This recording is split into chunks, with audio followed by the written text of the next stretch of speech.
चलिए देखिए आज से हम पढ़ेंगे बहुपद यानी पॉलिनोमियल्स। ये पहले हम ये समझें कि ये बहुपद क्या होता है।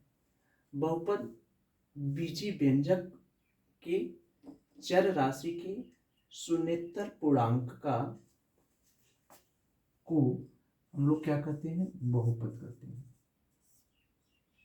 तो देखिए पहले प्रॉब्लम ये है कि पहले हम ये समझें कि बीजी व्यंजक क्या होते हैं, चर राशि क्या होती है और शून्येतर पूर्णांक क्या होते हैं। कोई भी बीजी व्यंजक है वो उसके चर राशि के शून्येतर पूर्णांक को हम लोग क्या कहते हैं, बहुपद। ठीक है, कोई भी बीजी व्यंजक जिसमें चर राशि शून्येतर पूर्णांक के रूप में हो। तो बीजी व्यंजक पहले क्या होता है, पहले ये समझे कि बीजी व्यंजक क्या होता है। बीजी व्यंजक का मतलब कोई ऐसा व्यंजक जिसमें चर हो और अचर हो। चर अचर का मतलब जैसे मान लीजिए हमने 3x+5 ले लिया, तो इसमें ये जो 5 है वो क्या है, अचर।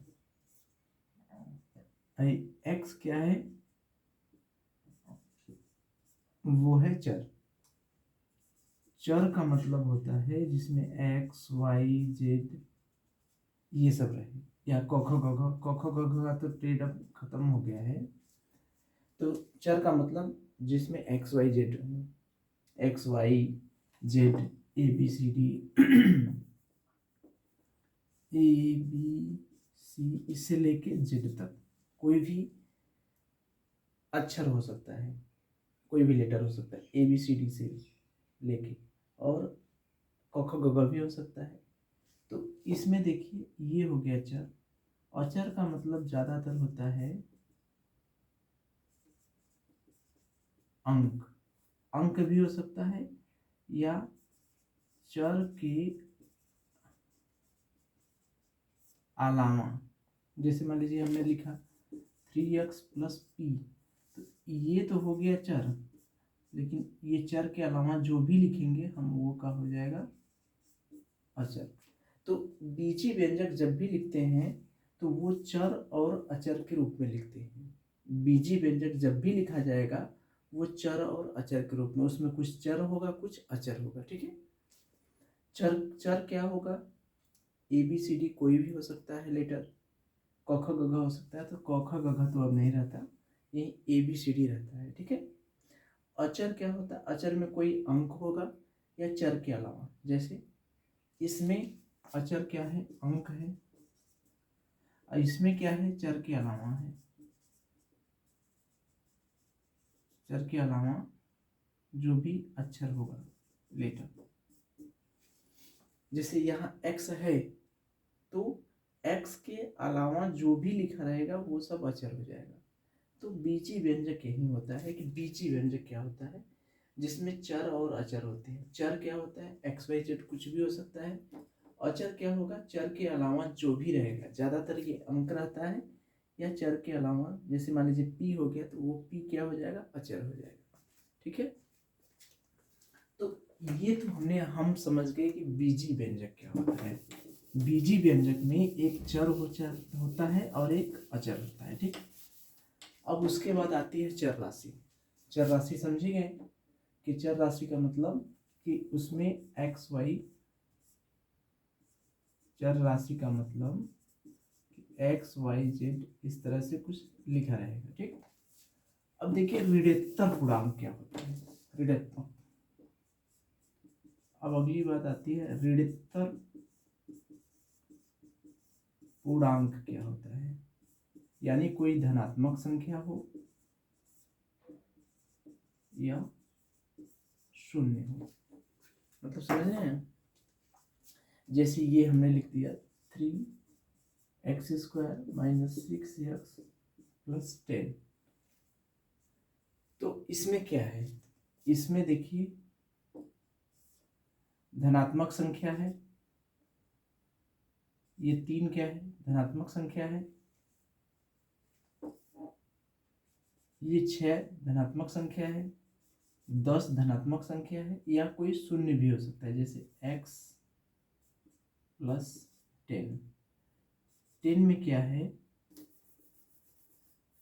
ये ऐसे मत सोचिए, ऐसे समझिए, x की घात यहाँ पर क्या है, 2 है, यहाँ पर x की घात क्या है, 1 है,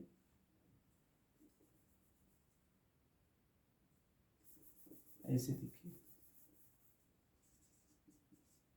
घात x की घात यहाँ कितना है, 2 है, यहाँ कितना है, 1 है, और ये 10 जो है यहाँ पर क्या है, 0 है। कैसे पता चला, एक्स स्क्वायर है तो इसका मतलब इसकी घात कितनी है, 2। एक्स केवल है, इसका मतलब एक्स की घात क्या लिखा है, 1, यानी 1 हो गया। 10 है तो 10 को हम 10 एक्स की घाते 0 कर सकते हैं। एक्स की घाते 0 की वैल्यू होती है 1। एक्स की घाते 0 की वैल्यू क्या होती है, 1। तो 10 को हम 10 एक्स की घाते 0, तो इसकी घात क्या हो गई, 0। तो यही है घात। तो घात क्या है, या तो धन है या तो 0 है। तो वही है कि ये ऋणोत्तर पूर्णांक होना चाहिए, ऋणोत्तर यानी धनात्मक और शून्य होना चाहिए, ठीक है। तो अब देखिए, अब जो है,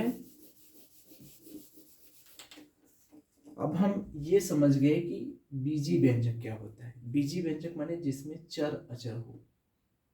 तो बीजी व्यंजक अगर चर राशि के रूप में लिखा है जिसमें ऋणोत्तर पूर्णांक हो, बीजी व्यंजक चर राशि के रूप में लिखा है। देखिए ये हमारा बीजी व्यंजक है कि नहीं, ये बीजी व्यंजक है, चर राशि के रूप में लिखा है, ऋणोत्तर पूर्णांक के रूप में लिखा है, मतलब x की घात क्या है, 0 और धनात्मक है। तो यही है,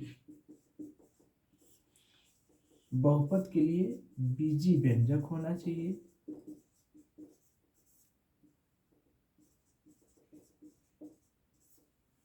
और ऋणोत्तर पूर्णांक, या इस समझिए x की घात या तो धन होगा या तो 0 होगा। यही कोई भी बीजी व्यंजक लिखा है, अगर उसमें x की घात या तो 0 है या तो धनात्मक है, ये या तो x की घात 0 है या तो धनात्मक है, तो वो क्या कहलाएगा, बहुपद। ठीक है। तो हम समझ गए कि बहुपद का मतलब ऐसा बीजी व्यंजक जिसमें जो चर राशि के रूप में लिखा हो, लेकिन उसमें x की घात क्या हो, धन हो या 0 हो। देखिए इसमें क्या है, बीजी व्यंजक है, ये बीजी व्यंजक कैसे है, क्योंकि इसमें चर और अचर है। देखिए x चर है और ये अचर है, इसमें भी x और अचर है, चर है अचर है, x है और अचर है, तो सब बीजी व्यंजक के रूप में लिखा है।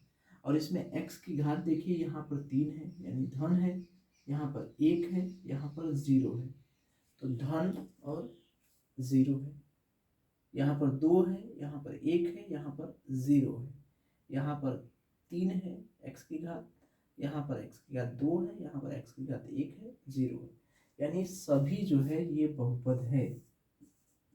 सभी बहुपद है कि नहीं। तो बहुपद हम ये समझ गए कि अगर कोई बीजी व्यंजक ऋणोत्तर पूर्णांक के रूप में लिखा है तो वो क्या है, बहुपद है, यानी x की घात या तो धन है या तो 0 है। अब देखिए मान लीजिए हमने ये लिख दिया, एक बहुपद हमने लिख दिया कि a0 a1 x a2 x square ऐसे बढ़ जा रहे हैं, यानी यहाँ पर x की घात 0 है, यहाँ पर x की घात 1 है, यहाँ पर 2 है, इस तरह से बढ़ते जा रहे हैं। ठीक है।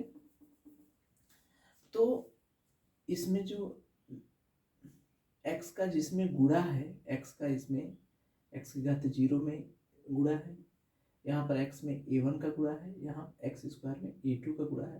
तो ये सब जो a0 a1 a2 ये सभी वास्तविक संख्याएं हैं। वास्तविक संख्या का मतलब वो परिमेय भी हो सकती है और अपरिमेय भी हो सकती है। तो इसको हम लोग कहते हैं गुणांक। इसको क्या कहते हैं, गुणांक। ये मतलब समझ रहे हैं, जैसे ये देखिए कि पी एक्स बराबर 7x प्लस 9, तो इसमें जो x का गुणांक है, x का गुणांक अगर आपसे पूछा जाए तो यानी x में कितने का गुणा है, x का गुणा देखिए ये सभी गुणांक है, इसमें x का गुणांक, x के घाते 0 का गुणांक, ये यहाँ x का गुणांक है, ये x स्क्वायर का गुणांक है, ये x के घाते, तो केवल हम x का गुणांक पूछ रहे हैं तो क्या होगा 7, x के घाते 0 का गुणांक पूछेंगे तो x के घाते, इसमें कुछ नहीं लिखा है, इसका मतलब 9 बराबर 9 x के घाते 0 ही तो है, x के घाते 0 की वैल्यू क्या होती है 1, तो x के घाते 0 का गुणांक क्या है 9। तो ये तो हो गई गुणांक, ठीक है। तो इसमें बहुत ज़्यादा कंफ्यूज मत होइए, बस इतना जानिए कि अगर कोई बीजी व्यंजक हमने लिख दिया है, कोई भी बीजी व्यंजक हमने लिख दिया, जैसे मान लीजिए यही लिखा 3x के घाते 3 माइनस 6x प्लस 10, इसमें अगर हम कहें x के घाते 3 का गुणांक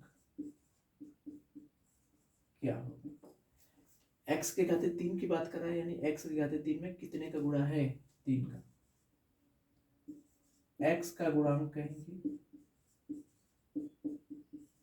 तो क्या हो जाएगा, कितने गुणा है -6, अगर x के घाते 0 का गुणांक कहेंगे तो ये अचर वाला 10 धन है, यानी x के घाते 0 वाले में कौन रहेगा अचर वाला, अचर का मतलब x के अलावा जो भी रहेगा, ठीक है। तो x के घाते 3 का गुणांक यानी x के घाते 3 में कितने का गुणा है, x का गुणांक यानी x में कितने का गुणा है, x के घाते 0, ये सब हमने गुणांक देख लिया, यही था। अब देखिए, अब जो है यहां पर देखिए, कोई भी बहुपद है तो उसमें पदों की संख्या निश्चित होती है, यानी पद फिक्स है, ये नहीं कि अनंत तक चला जाएगा, ऐसा नहीं है कि कोई बहुपद लिख दिए, ये मान लीजिए 10 धन 2x स्क्वायर धन 3x स्क्वायर डट डट डट अनंत तक, ऐसा कुछ नहीं होता। बहुपद में पदों की संख्या जो है, यहाँ पर देखिए अनंत पद है, अरे भाई 1 2 3 ये अनंत तक करते जाएंगे, तो इसका मतलब क्या हो गया अनंत पद। तो बहुपद में पदों की संख्या फिक्स होती है, ये नहीं बहुपद होगा, यह जो है बहुपद नहीं। लेकिन अगर हमने लिख दिया पी एक्स बराबर 3x square plus 2x plus मान लीजिए 7, तो ये बहुपद है, क्यों, क्योंकि इसमें कितने पद हैं 1 2 3 पद, तो ये बहुपद है क्योंकि इसमें पदों की संख्या निश्चित है, पदों की संख्या निश्चित है। और यहाँ ये बहुपद नहीं है, क्यों, क्योंकि पदों की संख्या निश्चित नहीं है। तो ये हमने देख लिया बहुपद, और ये हमने देख लिया बहुपद नहीं है, ठीक। अब देखिए, अब यहां से जो पदों की संख्या होती है वो चर पर निर्भर करती है, यानी x पर निर्भर करती है, इसका मान जो है वो x पर ही निर्भर करेगा, x पर, x का जो भी मान रखेंगे वो आएगा आंसर। अब देखिए, अब हमें ये देखना है कि जैसे एक बहुपद हमने लिख दिया 3x³ माइनस 6x प्लस 10, इसमें क्या है, इसमें देखिए 3, 6 और 10, इसमें देखेंगे 3 ऋण 6 और 10, ये सब क्या है, पूर्णांक है। तो हम ये कहेंगे कि ये जो बहुपद है ये पूर्णांकों पर बहुपद है, यानी इसमें सब क्या है, पूर्णांक है। ये देखिए, इसमें देखिए ये जो कड़ी में 3 है,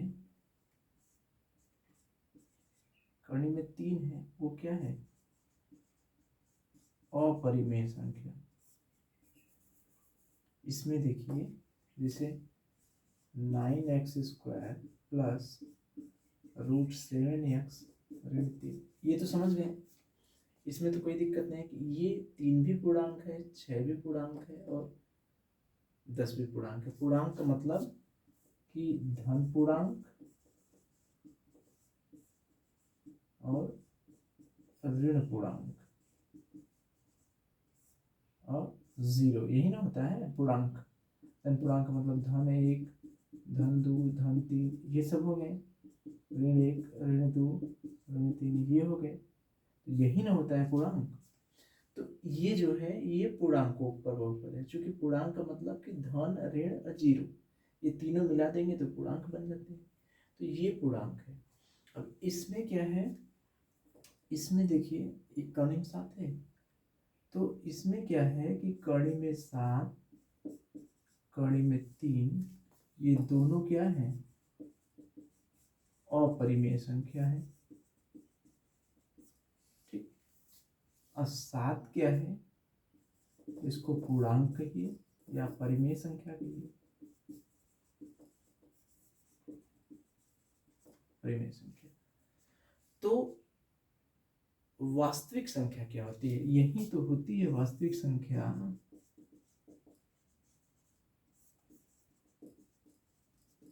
वास्तविक संख्याएं हम लोग जो पहला वाला पाठ पढ़े हैं उसमें यही तो पढ़े हैं कि वास्तविक संख्या क्या होती है, परिमेय और अपरिमेय को मिलाकर के होती है। वास्तविक संख्या जो होती है परिमेय अपरिमेय को मिलाकर, तो इसमें परिमेय भी है और अपरिमेय भी है, तो इसका मतलब यह वास्तविक संख्याओं पर बहुपद है। किस पे है, वास्तविक संख्याओं पर। क्यों, क्योंकि इसमें परिमेय संख्या, इसमें कहीं परिमेय संख्या तो थी नहीं, इसमें केवल पूर्णांक था, तो ये पूर्णांकों पर बहुपद हो गया। इसमें परिमेय संख्या भी है और अपरिमेय संख्या भी है, तो वास्तविक संख्याओं पर बहुपद हो गया। इसमें देखिए,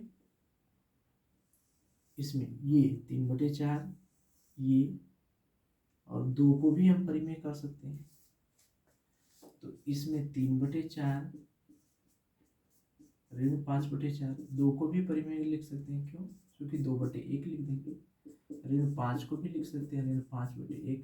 तो इसमें सभी संख्याएं क्या है, परिमेय संख्या है। ठीक है, तो ये परिमेय संख्याओं पर बहुपद है। ठीक, तो ये हम समझ गए कि कौन सा, हमने क्या क्या समझा, बहुपद क्या होते हैं और बहुपद के प्रकार, यानी पूर्णांकों पर बहुपद, वास्तविक संख्याओं पर बहुपद और परिमेय संख्याओं पर बहुपद। बहुपद में क्या था कि बीजी व्यंजक था, एक ऐसा बीजी व्यंजक जिसमें चर राशि ऋणात्मक पूर्णांक, ऋणात्मक माने धन हो और 0 हो, बीजी व्यंजक होना चाहिए। इस बीजी व्यंजक में चर राशि या तो धन हो या तो 0 हो। पूर्णांकों के बहुपद में ये सभी पूर्णांक है, 3, 6, 10, ये सभी पूर्णांक है, यानी पूर्णांक का मतलब धन पूर्णांक और ऋण पूर्णांक 0 सहित, 0, -1, -2, ये सब है, तो ये पूर्णांकों पर बहुपद हो गया। इसमें वास्तविक संख्या क्या होती है, परिमेय और अपरिमेय को मिलाकर होती है, तो इसमें एक अपरिमेय है, कड़ी में 7 भी अपरिमेय है, 9, तो एक ही अपरिमेय हो गया, तो पूरी की पूरी बहुपद ही अपरिमेय की हो जाएगी।